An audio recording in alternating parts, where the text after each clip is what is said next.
चलो जी, हम लोग शुरू करेंगे डीपीपी 44। आइए देखते हैं 44 डीपीपी 44 कैसे बनेगा। क्वेश्चन नंबर 1 लिखा है tan इनवर्स tan 8 से 40 डिग्री का मान बताएं। देखो भैया 8 से 40 डिग्री का मान पूछा जा रहा है तो 90 से इसमें भाग दे दो। 9 tan इनवर्स tan 9 गुने 90 प्लस में 30 डिग्री। देख लीजिए भैया 9 8 में 30 जोड़ेंगे 8 से 40। अब बोलो हाई हिया से हिया एगो 90, हिया से हिया एगो और 90, हिया से हिया एगो और 90, हिया से हिया एगो और 90, मतलब एक चक्कर में 4 गो 90।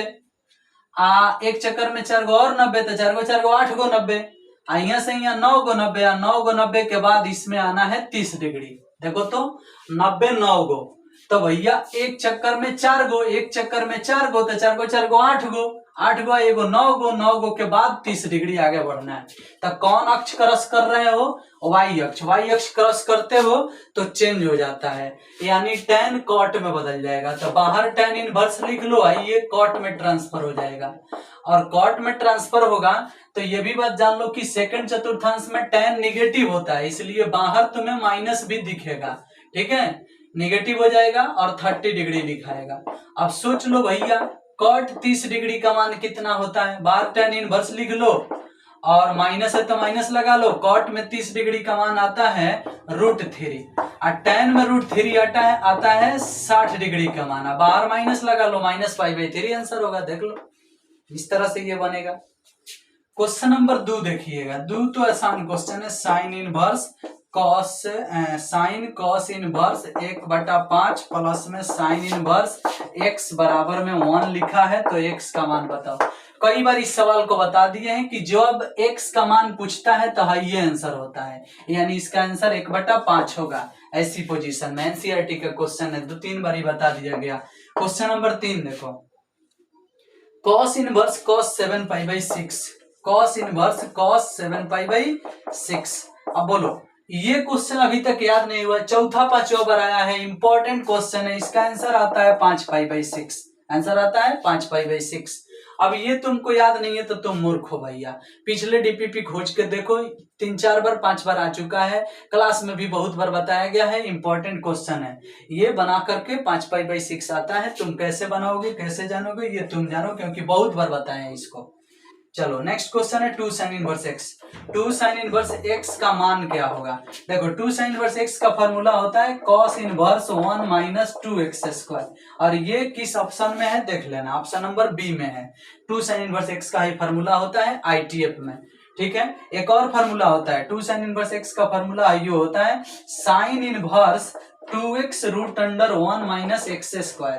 तो हाई ऑप्शन में नहीं दिया है, ऊपर वाला ऑप्शन में दिया है। तो जो ऑप्शन में दिया है वही ना हम बताएंगे। ठीक है, चलो साइन इनवर्स 2x √1 - x²।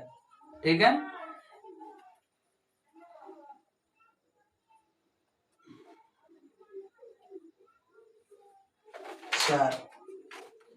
चार का सी।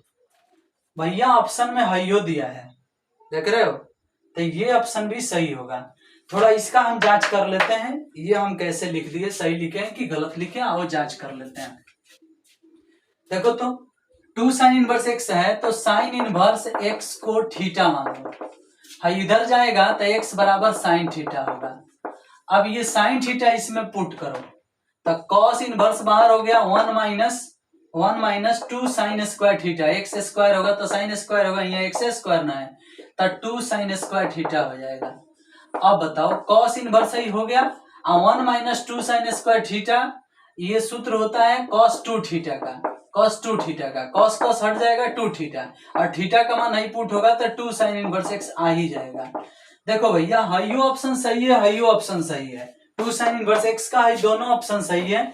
लेकिन हम इसमें आंसर में केवल सी दिए हैं, तो आप लोग थोड़ा सा ध्यान देना, ऑप्शन नंबर इसमें दोनों सही है। ठीक है, हम इसमें सी दे दिए हैं। ठीक है, तो आप मैनेज कर लीजिएगा भैया, इसको आप ठीक कर लीजिएगा। ठीक, इसमें हम सुधार भी देते हैं।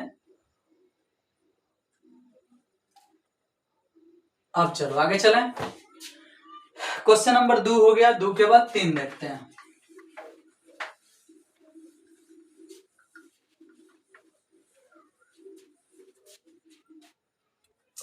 क्वेश्चन नंबर 3 4 हो गया है, 4 तक हो गया। 5 देखो, 5 में लिखा है साइन एक्स किस चतुर्थांश में ऋणात्मक होता है।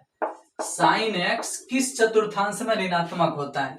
तो भैया साइन एक्स जो है वह थर्ड और फोर में ऋणात्मक होता है। तुम जानते हो कि इसमें साइन पॉजिटिव होता है, इसमें ऑल पॉजिटिव होता है, इसमें और इसमें निगेटिव होता है साइन का मान। तो थर्ड और फोर में होता है, थर्ड और फोर में होता है। ठीक है। 6 नंबर क्वेश्चन देखो, 6 कर है कि सेक एक्स का न्यूनतम धनात्मक मान क्या होगा।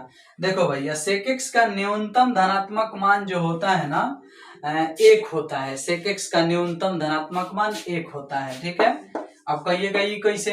तो देखो सेक 0 का ही मान देख लो, सेक 0 का मान, तो सेक 0 का मान 1 है ना होता है। तो सेक एक्स का न्यूनतम धनात्मक मान, न्यूनतम धनात्मक मान 1 होता है। और न्यूनतम ऋणात्मक मान तो भाई माइनस इन्फिनिटी हो जाएगा। अधिकतम ऋणात्मक मान -1 होगा। ठीक है। ये न्यूनतम धनात्मक मान 1 हो गया। अधिकतम ऋणात्मक मान एगो पूछा जा सकता है, अधिकतम ऋणात्मक मान। तो अधिकतम ऋणात्मक मान जो होता है वो -1 होता है, याद रखना। ये बहुत इंपॉर्टेंट क्वेश्चन है, किसी से मैंने पूछने जानने सीखने के लिए। ठीक है। तो सेक एक्स का न्यूनतम धनात्मक मान 1 और सेक एक्स का ऋणात्मक अधिकतम मान -1। 7 नंबर क्वेश्चन देखिएगा। 7 नंबर जो है, 7 नंबर इसमें लिखा है a = aij m/n। अब एक विषम सममित अभिहु है। देखो हम पहले ही पढ़ा चुके हैं कि विषम सममित अभिहु के लिए, विषम सममित अभिहु के लिए aij के मान बराबर होता है -aj के, और ये जिस ऑप्शन में होगा वो सही होगा। ठीक है। चलिए 7 के बाद 8 नंबर हम क्वेश्चन देखेंगे।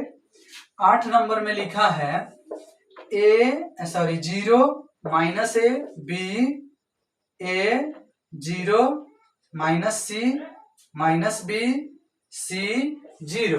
देखो हिया वाला नेगेटिव पॉजिटिव, हिया वाला नेगेटिव पॉजिटिव, हिया वाला नेगेटिव पॉजिटिव, बीच में 0। तो ये विषम सममित अभिहु से बना है, और विषम कोटि के विषम सममित अभिहु का सारणिक मान 0 होता है। बहुत दिन से पढ़ा रहे हैं।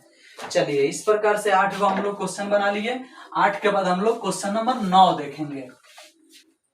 9 नंबर कर रहे हैं कि साइन 17 से 40 खाली 17 से 40 डिग्री किस चतुर्थांश में है।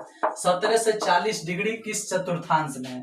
तो भैया पहले 17 से 40 डिग्री किस चतुर्थांश में है इसकी जानकारी के लिए 9 से इसमें भाग दो। तो 9 से भाग दोगे तो 19 9 एक अंतरा सा, मतलब 19 गुने 90 होगा। तो 19 9 एक अंतरा सा यानी 17 से 10 डिग्री आता है, और प्लस में 30 डिग्री जोड़ लो। देखो तो 19 में 9 से गुना करोगे ना तो 19 9 एक अंतरा सा आएगा, और 0 है तो 17 से 10 आएगा, उसमें 30 जोड़ोगे तो 17 से 40 आ जाएगा।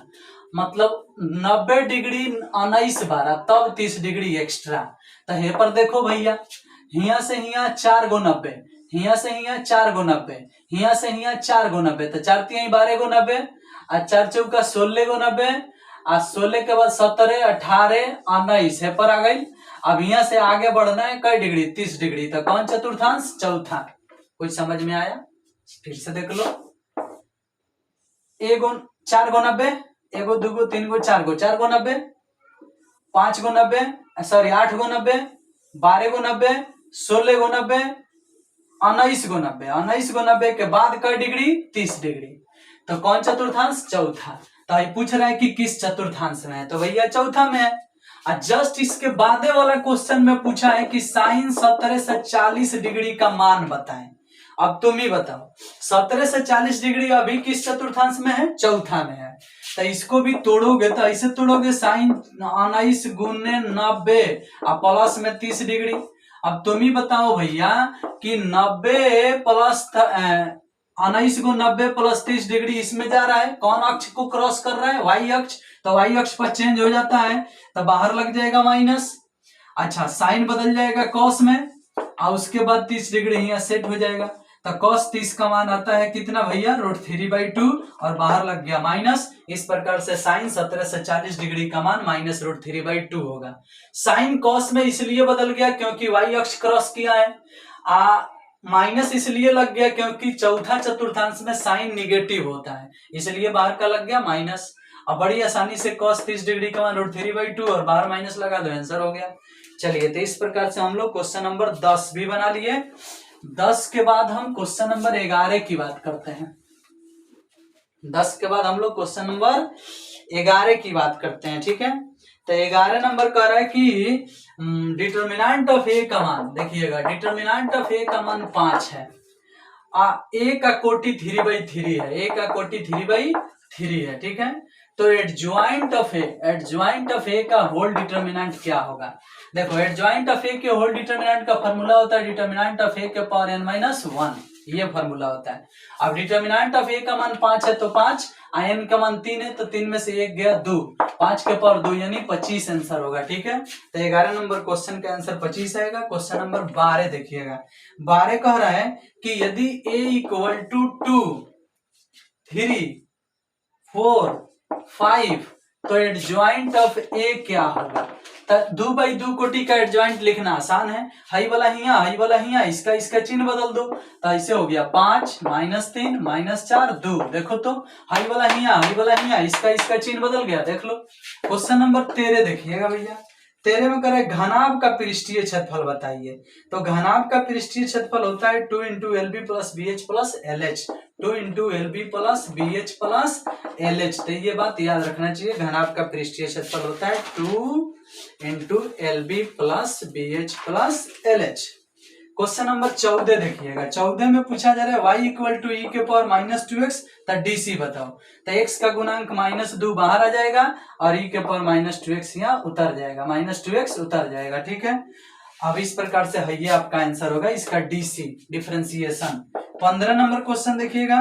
कह रहा है कि y = sin इनवर्स e के पावर x, तो इसका भी DC बताइए। अब इसका DC बताना है तो e के पावर x का DC e के पावर x, और साइन इनवर्स का DC √1 - x², तो इसका स्क्वायर हो जाएगा तो e के पावर 2x हो जाएगा। तो ये आपका आंसर होगा e के पावर x बटा √1 - e के पावर 2x। 16 नंबर क्वेश्चन देखिएगा। 16 नंबर कह रहा है, 16 नंबर के लिए भैया बोर्ड मिटाना पड़ेगा तब जाके बनेगा, u बटा v पर DC होगा वो।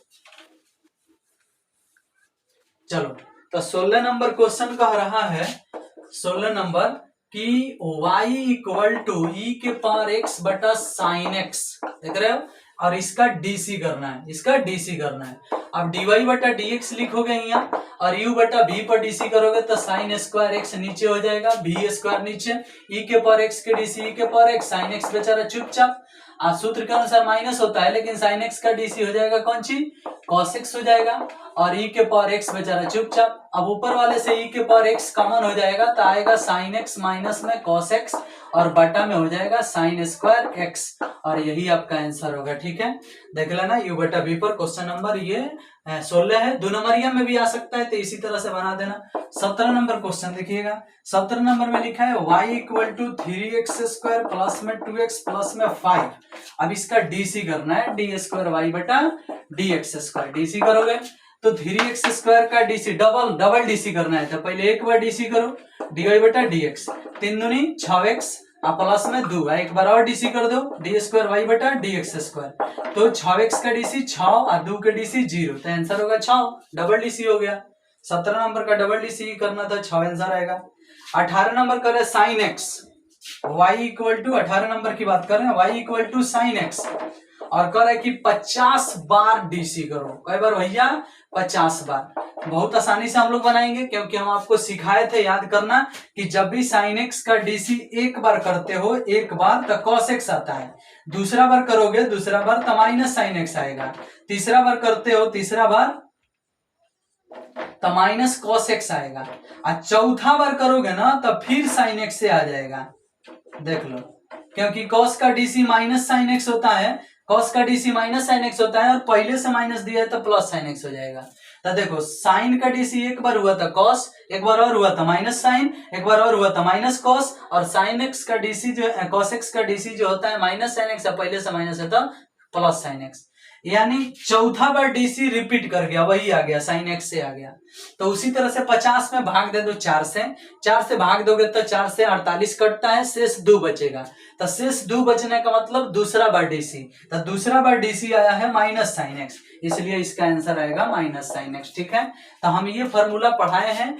यहाँ जो भी पावर होगा उसमें 4 से भाग दिया जाता है, शेष 1 बचने पर cos x आंसर आता है, शेष 2 बचने पर माइनस साइन x आता है, शेष 3 बचने पर माइनस cos x आता है, और शेष नहीं बचने पर 0 हो जाता है शेष, तो साइन x ही आंसर होता है। ठीक है, तो ये है क्वेश्चन नंबर कौन, तो भैया 18 नंबर क्वेश्चन है।